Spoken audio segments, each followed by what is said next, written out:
Salam budaya, merdeka. Dewan juri yang terhormat dan para peserta lomba pidato yang saya banggakan. Pada kesempatan yang baik ini, adapun pidato yang akan saya bawakan berjudul Berdaulat dalam Politik, Rompo Wujudkan Pemilu Kada yang Damai. Hadirin yang berbahagia, di zaman modern seperti sekarang ini, nasionalisme seolah-olah dianggap tidak penting lagi, baik di kalangan kaum tua maupun kaum muda. Begitu pula di kalangan pejabat bahkan rakyat sekalipun. Salah satu penyebab menipisnya rasa nasionalisme, terutama di kalangan kaum muda, adalah pengaruh globalisasi, modernisasi yang semakin tak terbendung. Seakan-akan tak ada alat lagi untuk menyaring pengaruh-pengaruh tersebut. Lantas, apa fakta yang terjadi belakangan ini? Yang terjadi adalah kemerosotan nilai-nilai luhur Pancasila. Mereka lebih antusias membicarakan hal-hal yang berbau kebohongan. Kita semua tahu bahwa begitu banyak permasalahan yang dihadapi bangsa kita saat ini. Masalah satu belum selesai, masalah baru hadir tanpa permisi.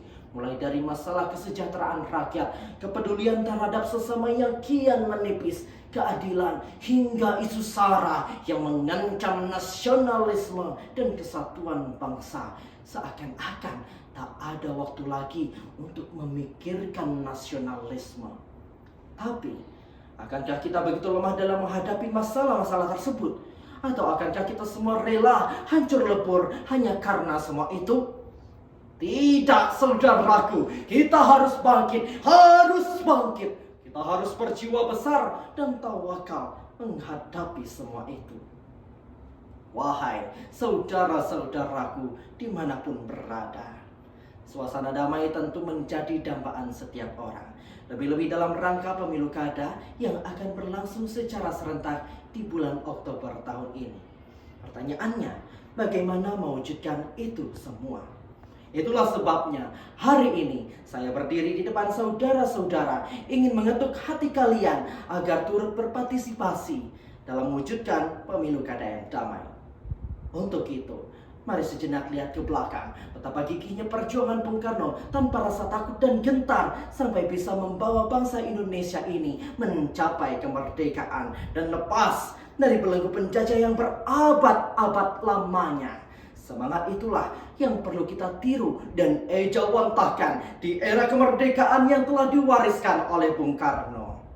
Dalam kutipan pidato Bung Karno yang menganjurkan ajaran Trisaktinya, ayo kita berdaulat dalam politik, berdikari dalam bidang ekonomi, berkepribadian dalam kebudayaan kita yang adiluhung. Kaum feodalisme telah membodohi kita selama berabad-abad yang merusak mental budi pekerti bangsa kita, sehingga kita belum bisa berpolitik secara benar. Begitu juga sistem perekonomian kita yang selalu sangat tergantung pada pasokan asing. Padahal negeri kita sangat kaya raya akan bahan-bahan baku. Hal itu tidak lain karena mental kita sudah terjajah. Di sisi lain, budaya bangsa Indonesia pun yang terpengaruh, yang mengakibatkan rusaknya tali persaudaraan. Semangat kegotong royongan pun semakin dilupakan, seakan menjadi pudar.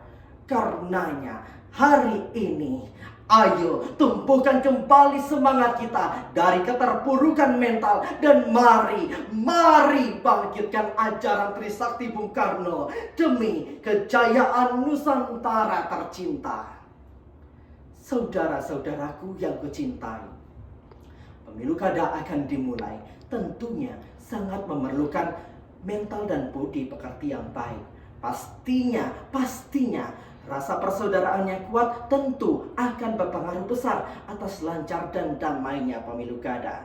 Saling gotok-gotokan, mempertahankan argumentasi, memenangkan jagoan masing-masing dalam pertarungan politik, itu hal yang biasa terjadi. Harapan saya sebagai implementasi dari cara kita berpikir, berkata, dan berperilaku, usai pemilu kada semua bisa legowo. Apapun yang hasilnya, itu semua adalah usaha kita dan menjadi milik kita bersama. Untuk itu, ayo tunjukkan jati diri kita berbangsa yang merdeka dengan mengikuti ajaran Trisakti Bung Karno agar pemilu kada berlangsung damai. Sekian, terima kasih. Merdeka!